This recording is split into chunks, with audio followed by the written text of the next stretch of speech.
Friends வணக்கம். நமக்கு இப்போ டெட் அனௌன்ஸ் பண்ணியிருக்காங்க. அதோட சிலபஸ் பார்த்தீங்கன்னா முதல் வகுப்புலேருந்தே நம்ம படிக்கணும். முதல் வகுப்புலேருந்து 10ஆம் வகுப்பு வரைக்கும் நம்ம படிக்கணும். நான் இப்போ தமிழ் ரெடி பண்ணியிருக்கேன். ஃப்ரெண்ட்ஸ், நான் தமிழ் ரெடி பண்ணியிருக்கேன். நீங்கள் ஏதாவது வேலை இருந்ததுன்னா அந்த வேலை செஞ்சுக்கிட்டே நீங்கள் இதை கேட்கலாம். நான் ரீட் பண்ணுறேன், நீங்கள் கேட்டுக்கிட்டே வேலை பாருங்கள். 1 முதல் 5ஆம் வகுப்பு வரை பயன்படுத்தப்படும் கற்பித்தல் முறை என்ன? இப்போ 1 to 5th என்ன மெத்தனாலஜி ஃபாலோ பண்ணிகிட்ருக்கோம் அப்படின்னா எண்ணும் எழுத்தும்.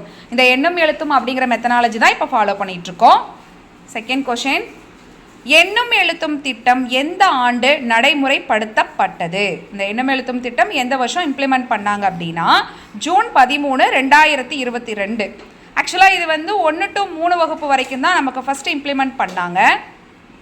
வருஷத்தை ஞாபகம் வச்சுக்கோங்க. எண்ணும் எழுத்தும் திட்டம் ஜூன் 13, 2022 தான் ஃபஸ்ட்டு ஆரம்பித்தாங்க.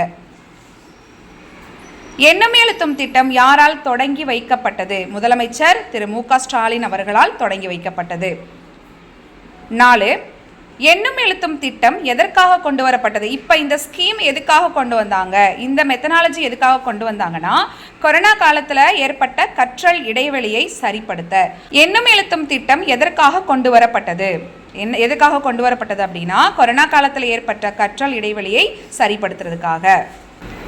எண்ணும் எழுத்தும் திட்டத்தின் நோக்கம் என்ன? இந்த திட்டம் ஏன் கொண்டு வந்தாங்க அப்படின்னா 2025க்குள்ளார 8 வயசுக்குட்பட்ட எல்லா குழந்தைகளுக்கும் எண்ணறிவும் எழுத்தறிவும் பெற வேண்டும். இதுதான் அவங்களுடைய நோக்கம், எண்ணும் எழுத்தும் திட்டத்தினுடைய நோக்கம். எண்ணும் எழுத்தும் திட்டத்தின் நோக்கம் என்ன அப்படின்னா 2025க்குள்ளார 8 வயதிற்குட்பட்ட குழந்தைகள் அனைத்து குழந்தைகளும் எண்ணறிவும் எழுத்தறிவும் பெற வேண்டும். இதுதான் எண்ணும் எழுத்தும் திட்டத்தோட நோக்கம். காலை உணவு திட்டம் எந்த ஆண்டு கொண்டு வரப்பட்டது? காலை உணவு திட்டம் எந்த ஆண்டு கொண்டு வரப்பட்டது? விடை பார்த்தீங்கன்னா 15/9/2022. காலை உணவு திட்டம் எந்த ஆண்டு கொண்டு வரப்பட்டது? 15/9/2022. எந்த மாவட்டத்தில் முதல்ல கொண்டு வந்தாங்கன்னா மதுரை மாவட்டம். 15/9/2022 மதுரை மாவட்டத்தில் தான் முதல்ல கொண்டு வந்தாங்க. இல்லம் தேடி கல்வி திட்டம் எப்போது தொடங்கப்பட்டது? இது எப்போ தொடங்கினாங்க அப்படின்னா அக்டோபர் 27, 2021. எந்த ஊரில் எந்த மாவட்டத்தில் அப்படின்னா விழுப்புரம் மாவட்டம் மரக்காணம். விழுப்புரம் மாவட்டம் மரக்காணம். இல்லம் தேடி கல்வி திட்டம் எப்போது தொடங்கப்பட்டது? அக்டோபர் 27, 2021 விழுப்புரம் மாவட்டம் மரக்காணம். இங்கே தான் முதல்ல தொடங்கினாங்க. 8, இல்லம் தேடி கல்வி திட்டத்தின் நோக்கம் என்ன? ஆக்சுவலாக இதை இம்ப்ளிமெண்ட் பண்ணுறதுக்கான மெயின் ரீசன் என்ன அப்படின்னா 1ஆம் வகுப்பு முதல் 5ஆம் வகுப்பு குழந்தைகளின் கற்றல் இழப்பை சரி செய்ய. இல்லம் தேடி கல்வி திட்டத்தின் நோக்கம் என்னன்னா 1 முதல் 8ஆம் வகுப்பு வரை குழந்தைகளின் கற்றல் இழப்பை சரி செய்ய. எண்ணும் எழுத்தும் திட்டம் எங்கு முதலில் தொடங்கப்பட்டது? ஃபர்ஸ்ட் இந்த திட்டத்தை எந்த ஸ்கூலில் இம்ப்ளிமெண்ட் பண்ணாங்க, எந்த மாவட்டத்தில் அப்படின்றது தான் கொஷின். இது எங்கன்னா விடை திருவள்ளூர் மாவட்டம், புழல் ஒன்றியம், வடுகரை அரசு ஆண்கள் ஆதி திராவிடர் நல மேல்நிலை பள்ளி. எப்படி வேணாலும் கொஷின்ஸ் கேட்கலாம். ஸோ அதுக்காக தான் எல்லாத்தையும் எழுதிட்டேன். எண்ணும் எழுதும் திட்டம் எங்கு முதலில் தொடங்கப்பட்டது? திருவள்ளூர் மாவட்டம், புழல் ஒன்றியம், வடகரை அரசு ஆண்கள் ஆதி திராவிடர் நல மேல்நிலை பள்ளி. இங்கே தான் முதல்ல எண்ணும் எழுத்தும் திட்டத்தை தொடங்கி வச்சாங்க. இப்போ தான் நான் புக்குக்குள்ளாரையே போகிறேன். முதல் வகுப்பில் நமக்கு இந்த அம்மா இங்கே வாவா, ஆசை முத்தம் தாத்தா, இலையில் சோறு போட்டு, ஈயை தூர ஓட்டு அப்படிங்கிற பாடல் இருக்கு இல்லையா? இந்த பாட்டை நம்ம காலங்காலமாக பாடியிருப்போம். இந்த பாட்டை யார் எழுதுனாங்க நமக்கு தெரியாது. ஸோ அது இந்த பாட்டை யார் எழுதுனாங்கன்னா வே. வேணுகோபாலனார். அம்மா இங்கே வாவா பாடலை எழுதுனது வே. வேணுகோபாலனார். இறகு அப்படிங்கிற பாடலை எழுதியது யாரு? இறகு என்ற பாடலின் ஆசிரியர் அளவள்ளியப்பா. தமிழ் அமுது பாடலை எழுதியவர் யார்? கவிஞர் கண்ணதாசன். தமிழ் அமுது பாடலை எழுதியவர் கவிஞர் கண்ணதாசன். நித்திலம் என்பதன் பொருள்? நித்திலம் அப்படின்னா முத்து. நித்திலம் அப்படின்னா முத்து.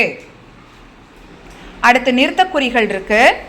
ஒரு தொடரோட முடிவில் இட வேண்டிய நிறுத்தற்குறி என்ன? ஒரு தொடரின் முடிவில் இட வேண்டிய நிறுத்தற்குறி முற்றுப்புள்ளி.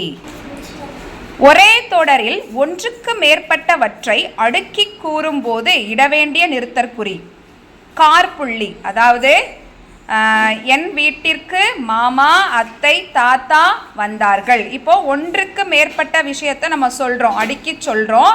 அப்போ அந்த இடத்துல நமக்கு கார்புள்ளி பயன்படுத்தணும். வினா தொடரில் முடிவில் இட வேண்டிய நிறுத்தற்குறி வினாக்குறி.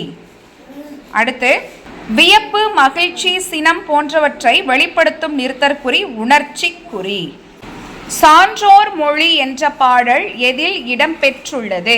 இனியவை 40. சான்றோர் மொழி என்ற பாடல் எதில் இடம்பெற்றுள்ளது? இனியவை 40. இனியவை 40 பாடலை எழுதியவர் யார்? பூதஞ்சேந்தனார். இனியவை 40 பாடலை எழுதியவர் யார்? பூதஞ்சேந்தனார். அடுத்து மிக்கார் என்பதன் பொருள். மிக்கார் அப்படின்னா அறிவில் மேம்பட்டவர். மிக்கார் என்பதன் பொருள் அப்படின்னா அறிவில் மேம்பட்டவர். மிக்கார்னா அறிவில் மேம்பட்டவர். அன்னை தமிழ் பாடலின் ஆசிரியர் யார்? அன்னை தமிழ் அப்படிங்கிற பாடலை எழுதினது நா. காமராசன் அவர்கள். அன்னை தமிழ் பாடலின் ஆசிரியர் நா. காமராசன் அவர்கள். அடுத்து பனைமரத்தில் வாழக்கூடிய பறவைகள். பனங்காடை, பனை உளவரான். பனைமரத்தில் வாழக்கூடிய பறவைகள் பனங்காடை, பனை உளவரான். ஈச்சம், தென்னை, பனை இவற்றின் இலையின் மரபு சொற்கள். ஓலை. ஈச்ச மரம், தென்னை மரம், பனை மரம் இதோட இலைகளை நம்ம ஓலைன்னு சொல்லுவோம். கம்பு, கேழ்வரகு, சோளம் இதோட இலைகளை தட்டைன்னு சொல்லுவோம். நெல், புல், திணை இதோட இலைகளை நம்ம தாள்னு சொல்லுவோம். மரபு சொற்கள் இது எல்லாமே. இரண்டு சொற்கள் ஒரே கருத்தினை வலுப்படுத்துவது நேரிணை சொற்கள்னு சொல்லுவாங்க. இப்போ ரெண்டு சொற்கள் சேர்ந்து ஒரே ஒரு கருத்தை சொல்லுச்சுன்னா அதை என்னன்னு சொல்லுவோம்னா நேரிணை சொற்கள்னு சொல்லுவோம். எடுத்துக்காட்டா சீரும் சிறப்பும் பேரும் புகழும் இப்படி கொடுத்துட்டு கூட நமக்கு இது எந்த மாதிரியான சொற்கள்னு கேட்பாங்க. அப்போ இதை நம்ம நேரிணை சொற்கள்னு நம்ம குறிப்பிடலாம். இந்த நேரிணை சொற்கள் எந்த மாதிரியான கருத்தை வலுப்படுத்தும்னா ஒரே கருத்தை வலுப்படுத்தும். இப்படி நமக்கு 3 வகையாக கூட இதில் கேள்வி கேட்கலாம். இரண்டு சொற்கள் ஒரே கருத்தினை வலுப்படுத்துவது நேரிணை சொற்கள். எடுத்துக்காட்டு சீரும் சிறப்பும் பேரும் புகழும். ஒரே கருத்தினை வலுப்படுத்தும் சொற்களுக்கு நேரிணை சொற்கள்னு நம்ம சொல்லலாம். அடுத்து கல்லணை எந்த மாவட்டத்தில் உள்ளது? கல்லணை தஞ்சாவூர் மாவட்டத்தில் உள்ளது. கல்லணை தஞ்சாவூர் மாவட்டத்தில் உள்ளது. கல்லணையை கட்டிய கரிகால மன்னன் இயற்பெயர் வளவன். கல்லணையை கட்டிய கரிகால மன்னனின் இயற்பெயர் வளவன். கல்லணை எந்த நூற்றாண்டில் கட்டியிருக்காங்கன்னா 2ஆம் நூற்றாண்டில். எந்த நூற்றாண்டு அப்படின்னா 2ஆம் நூற்றாண்டில். இப்போ ஒவ்வொரு அணைகளும் அது எந்தெந்த மாவட்டத்தில் இருக்குதுன்னு பார்க்கலாம். கல்லணை தஞ்சாவூர், மேட்டூர் அணை சேலம், வைகை அணை தேனி, சாத்தனூர் அணை திருவண்ணாமலை, பவானிசாகர் அணை ஈரோடு, கிருஷ்ணகிரி அணை கிருஷ்ணகிரி.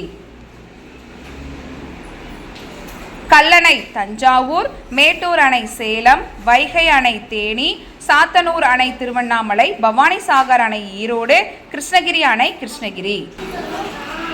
வெற்றி வேர்க்கை பாடலின் ஆசிரியர் யார்? வெற்றி வேர்க்கை பாடலின் ஆசிரியர் யார்? அதி வீரராம பாண்டியன். வெற்றி வேர்க்கை பாடலின் ஆசிரியர் அதி வீரராம பாண்டியன்.